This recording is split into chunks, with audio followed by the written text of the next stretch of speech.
Imagine this. You wake up alone in a house that feels alive. Every creak, every shadow feels like it's watching you. Then somewhere out there, forces exist that are not human. But the question is, could you be one of them? Could the protagonist that we play be a visitor? In the world of no, I'm not a human, this is the question that has been in players' minds for months. At first glance, he seems human, secluded, vulnerable, isolated, nothing that could be seen as a potential threat. However, evidence also suggests he isn't a human. When playing throughout the many scenarios in the game with guests, he survives things he shouldn't, does things a normal human can't, and for some reason which is still not known to this day, why is this specific character the one that we control? Why is the protagonist so important in this wasteland of a new world? So what is it? Is the protagonist we've been playing as the very thing we're scared of? Or is he simply a regular human trying to survive in a world full of monsters? Well, let's get into it. Before the events of the game, the protagonist lives alone, away from the world, with no companions, no allies. Nothing to suggest he belongs to any visitor hierarchy. This isolation points to him being separate from their kind, having a structured house and showing no signs of visitor characteristics. There are even more supporting findings in the conclusions to the game. In the ending titled, "No, I'm Not Alone," the protagonist is confronted in his basement by visitors. They kill him in a brutal sensation. If he were one of them, why would they do this? Visitors are capable of killing each other, yet this act seems unnecessary and deliberate. It seems as though they were basically targeting an outsider. If the protagonist was a visitor, then this ending would simply be a contradiction. Similarly, in another ending,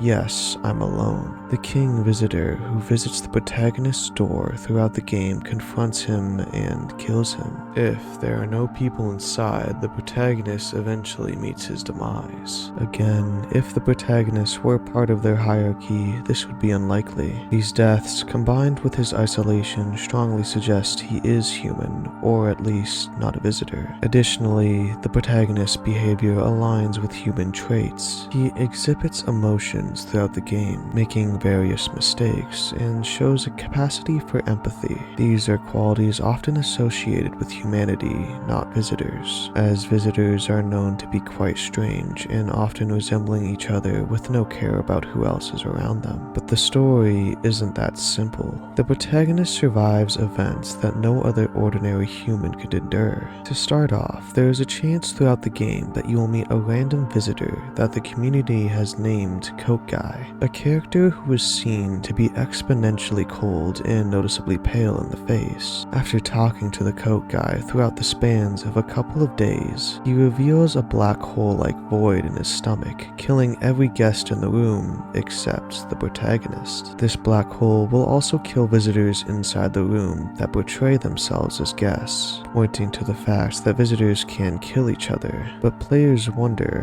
how does he survive? What immunity allows him to endure forces that annihilate everyone else except him? Was it because he was outside the room? But it still wouldn't make sense, since the protagonist was the one closest to him, wasn't he? Overall, this incident is overlooked by many players, but some still question how the protagonist continues to live after this. Then there's the seductive lady incident. There is another rare occasion in the game where you have a chance to meet the seductive lady. After spending time with the protagonist, she experiences a violent supernatural event. A fetus bursts from her womb, but the fact is this event will happen either way, whether the seductive lady is a visitor or not. This event heavily suggests the protagonist possesses a nature beyond human, since the seductive lady will meet her end whether she is innocent or a monster. Moreover, the protagonist's interactions with visitors often lack the fear or hesitation one might expect from a human. He engages with them, sometimes even allowing them into his home, displaying a level of comfort and control that seems unnatural, especially since the protagonist protagonist was known to be a loner before the game, it's a little unsettling with how good he deals with people he's never met before. One last major piece of evidence is the interactions with the vigilante. During the game, you have a chance to meet an outsider who is not seen as a visitor nor can be a guest inside your home. He's noticeably cool towards people having an AK-47 in his grasp with trophies around his neck. If you live long enough, the vigilante will give you an option to prove if you are human or not. If you pick the photo option, he will see you as a visitor. This is very interesting as the protagonist's photo is seen as crystal white with nothing but a black endless void around it. But somehow, the vigilante sees him as a visitor because of this. Perhaps this is making the assumption that this photo is unusual, as no other photos in the game exhibit this type of aura. Whether the photos are of guests or visitors, they have noticeable patterns of blue, green, and pink colors. The protagonist's photo is just white. This makes me believe that the protagonist is something else entirely. Perhaps this photo is referencing him to a godlike figure. It would explain why so many mysterious events are happening only around him, but for now, we could only make guesses.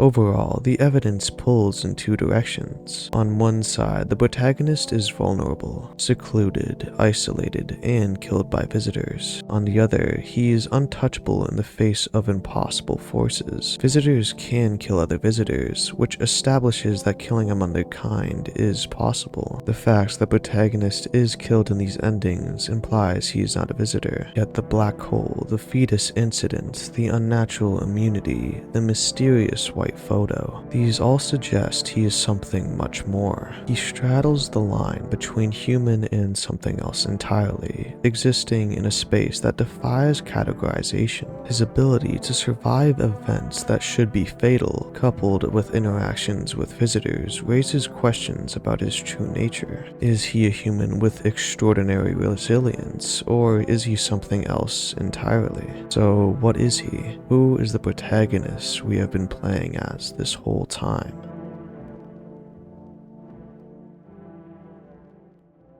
The answer is he's neither. I know this answer is underwhelming, but I am honestly puzzled here. He is both separate, distinct, and not part of their hierarchy, but is he human? Partially. Susceptible to death, isolated, subject to morality in certain scenarios, yet in other moments he transcends these rules entirely. Perhaps he is neither human nor visitor. Perhaps he is an anomaly, a bridge between worlds, or a being beyond comprehension. Something we cannot yet fully name, but something we cannot look away from. Standing in his shoes, surrounded by forces beyond understanding, one question remains. Who or what is he? And that may be a question we were never supposed to answer. This is the end of the video. I would love if you guys showed me your thoughts on this situation through the comments. I don't know who he is, but maybe some of you will have other ideas on this. But thanks for watching till the end. Like and subscribe if you want. This is Ben,